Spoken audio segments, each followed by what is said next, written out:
Terima kasih Anda masih bersama kami di Seputar Aceh. Pemirsa, peralihan musim penghujan di musim kemarau memberikan dampak langsung bagi petani, khususnya petani sawah tada hujan seperti yang dialami petani di Kecamatan Pekanbadak, Kabupaten Aceh Besar.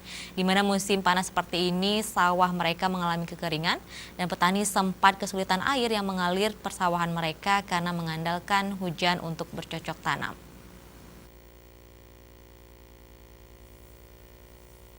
Bukan kali ini saja, petani Kampung Lamayang, Kecamatan Pekanbadak, Kabupaten Aceh Besar, mengalami kesulitan air untuk mengaliri persawahan mereka.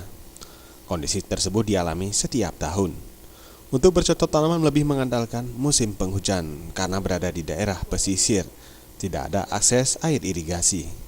Ditambah lagi petani tidak melakukan tanam serentak, sehingga ada padi yang lebih dahulu dipanen dengan kondisi kekeringan, membuat hasil panennya pun turun karena padi kekurangan air.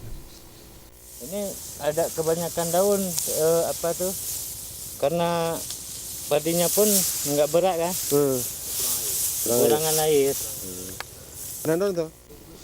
Sebagai mengantisipasi kekeringan, sebagian petani harus menggunakan mesin pompa air untuk mengaliri air ke persawahan.